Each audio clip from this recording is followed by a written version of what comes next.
Her brows came together in a severe slash over her clear blue eyes as she looked him over. I thought O'Kane had rules about that these days. These days had started the moment Eden tortured one of Dallas's operatives. Well, started all over again. Matt could still remember the early years, when no O'Kane ever ventured out of the compound without a partner to guard his back. Success and relative safety had made them all cocky. Careless. Now wasn't the time for cocky and careless, but he couldn't ignore the unsettling rumors coming out of Sector 2 either. I'm just bending the rules, not breaking them. Just like he was bending the truth when he finished, I'm meeting a friend in 3. Uh-huh. The corner of her mouth tipped up in a sly smile. Sure, Saint Adrian. The nickname made him tense instinctively, though he preferred the faint mockery in her voice to hearing the words whispered in earnest. You can't become a saint until you're dead, sweetheart. That's not on my agenda. I bet. She rose and crossed the garage, passing within inches of him before circling his bike. The proximity sparked heat all over his skin, and her low, husky laugh was even hotter. Be careful anyway. And if you happen to make it all the way into Sector 2, do me a favor? That was the sexiest thing about Scarlet, her clever brain. It never hurts to ask for a favor. Avery Perino. There was only one person in 4 besides Dallas's queen who cared about Lex's babysitter. Jade's worried about her. Of course. They're friends. Somehow, Mad thought Jade might worry even if they weren't. She'd won her freedom from Sector 2, but she still carried the place inside her the same way Mad carried Sector 1. A duty and an obligation. A painful scar. At least Jade had Scarlet.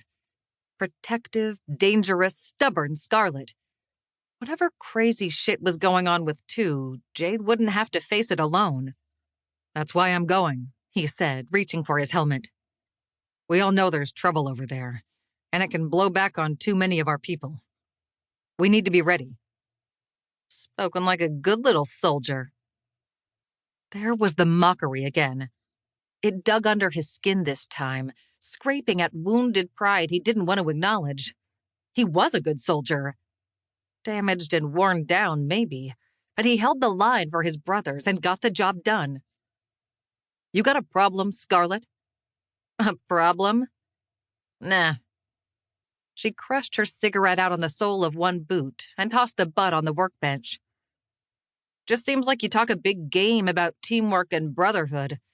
But when you get right down to it, you're gonna do whatever the fuck you want. You always do. She was leaning against the bench again, mere feet away. He crossed the garage in 2 long steps that brought him into her personal space. Their bodies almost touched as he reached past her to jab the switch that opened the big bay door. Her ponytail brushed his cheek. Her hair smelled like vanilla and cinnamon. Like Jade, and the reminder of their relationship was a distraction Mad couldn't afford.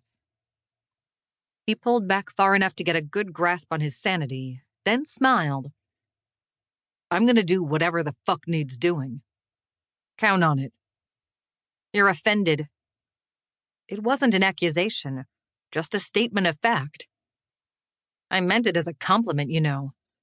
O'Kane doesn't need a bunch of blind followers. He needs men who can think for themselves. She brushed a lock of hair back from his cheek. Men like you. Her fingertips were soft. So was her touch, gentle and easy, and nothing like his fantasies. And she could not be touching him right now. Not with where he had to go and what he had to do tonight. He caught her wrist and eased it away. I'll ask my contact for news about Avery. Thanks. She turned away, but he could hear the smile in her voice. You're a prince. She was back to poking him, but it was almost a relief. The poking and the scratching and even the mockery were easy, safer than soft